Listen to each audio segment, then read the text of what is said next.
Hello and welcome to Storytime with me, Mr. Read. Now, the wonderful people at Clare County Library have sent me some wonderful, amazing, terrific, funny, amusing, dramatic stories that I'm going to share with you today. Now, first off, we all sometimes get confused with words and letters and get them all mixed up and jumbled up, but that's okay.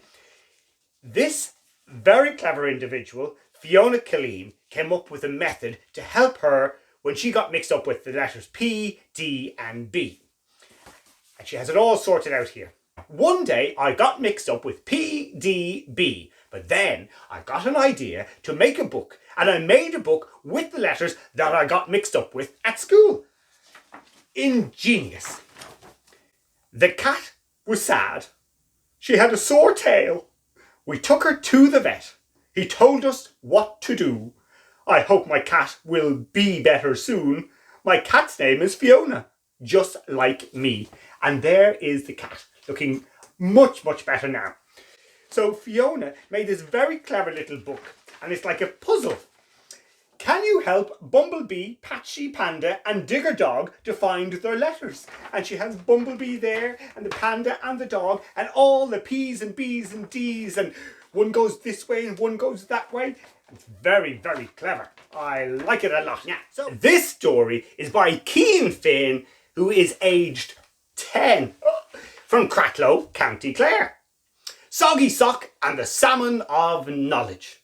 Of all the places in the world, I never thought I'd be here. 3 hours earlier, Soggy Sock woke up and he thought, why don't I go fishing in the River Boyne? So he decided to go fishing, and on the way there, he met Wally, who had just created a time machine prototype. Very high tech, don't you know? He invited Soggy Sock inside his house. Wet Wally showed Soggy Sock his time machine and warned him that if he touched the bright pink button, he would end up in a story. Any story. Then Wet Wally went to give some biscuits to Soggy Sock. I love biscuits. Before Soggy Sock went fishing, of course, he pressed the button. Bing! And what you know, he ended up in a story. This story. Well done, Keen. Very amusing. Now, I have another little story here, and I don't know who wrote it, but we do have a couple of pictures of Fuzzy. Because Fuzzy is a little dog, and he went on holidays. We went on our holidays to Donegal. Fuzzy the dog came with us. He got up to all sorts of mischief. Silly Fuzzy. He went to a farm and he met Henry the horse and Agatha the goat. He went on a nature walk, and after all that he needed a drink and lunch. So off to Lidl he went and picked out his favourite food. He had a spin in a tractor and also a spin in a Tesla. Ooh la la. He got up to lots of adventures on holidays with us. He had a great holiday, and you know what? So did we. I bet he did. A tractor and a Tesla. My next story is called Banba's Adventure at Reidy's. And I have two versions, one from Molly Reidy, aged 9, and another from Dan Reidy, aged 7. Today, Banba came to my house. Banba is a little brown monkey. I let Banba in and he said, I like your rabbits. I told Banba their names. The black rabbit is named Peter Rabbit and the brown rabbit is named Sir Benjamin Kicks-a-Lot. Banba said, what funny ears they have. Banba said, can I see your hamster? So I brought him to Dusty, my hamster. Then I brought Banba to the trampoline. And Banba jumped boing, boing, so high. I took Banba around the house and he saw our cat, Waffle. Now, the cat's name was Waffle. The cat wasn't waffling. The name was Waffle. And our dogs, Polly and Lucky. I painted a picture with Banba. Banba and some of my teddies had a tea party. Very nice. Banba and I went to the garden and he helped me feed the birds. Banba and I then went out to look at the vegetables in our garden, and Banba tried to play the Wii, but it wasn't very good. Banba and my teddy sloth tried to do the hanging tough. It was a tough competition. Hopefully Banba had a good adventure and comes back again soon. I bet he will. Sounds like a lot was packed in. Dan has his own version of Banba's story. Banba had lovely ice cream and he loved it. Well, of course he did. Banba stayed in the tent and we brought Banba to the beach. He had a barbecue where he enjoyed eating bananas. Bananas at a barbecue? That's a lot of bees.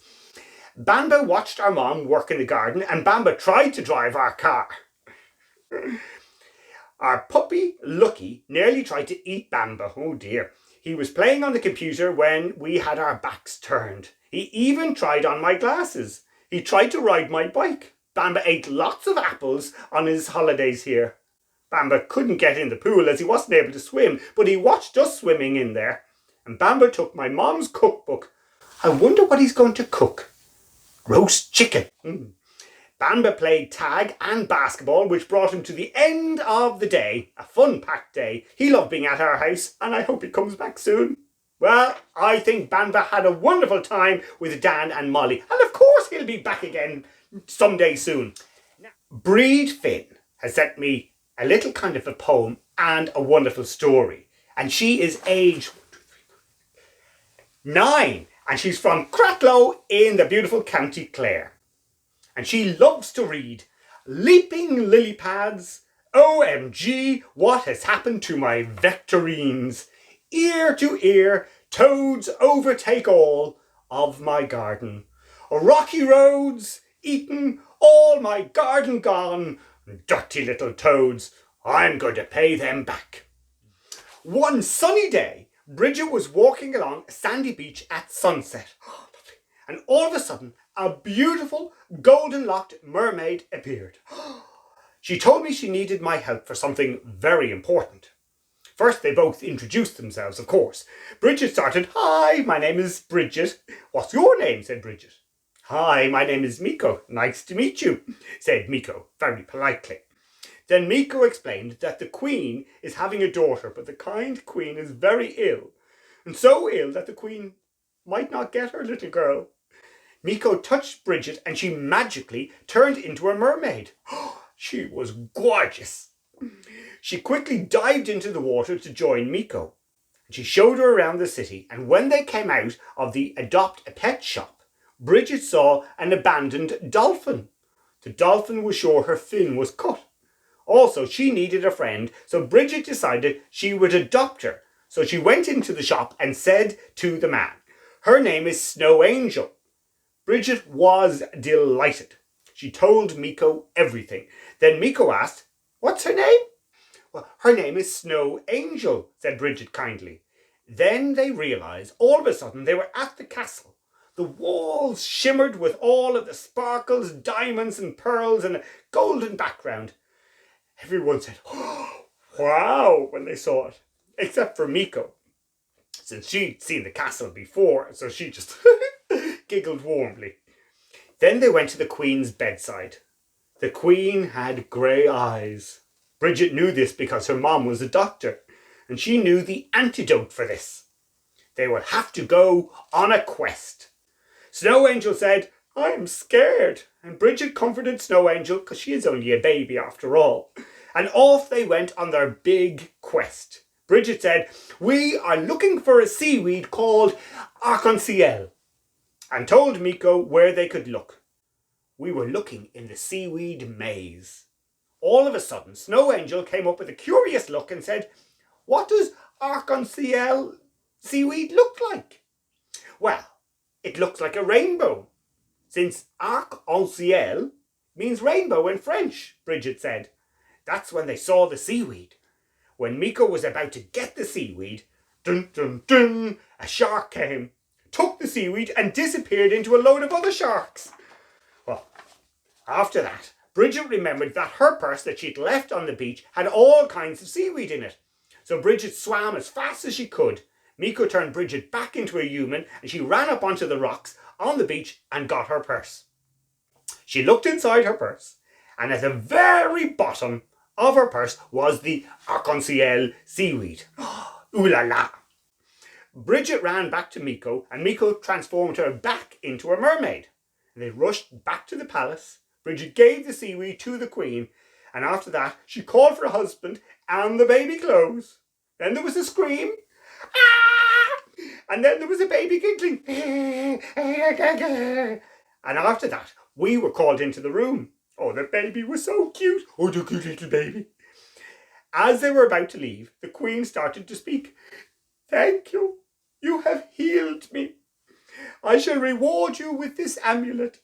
It allows you to transform into a mermaid when you touch water, said the queen to Bridget. Miko, I know you are an orphan. Would you like us to adopt you as a big sister? Yes, said Miko. Oh, I almost forgot. Snow Angel, I give you the title of royal pet. Wow, said Snow Angel, very surprised. I better go, said Bridget. Okay, bye. The end. What a very exciting story. All the adventures that can happen at sea, undersea, and on the beach. Now, remember, keep reading and keep writing. We would love to hear your stories. So until the next time, bye-bye.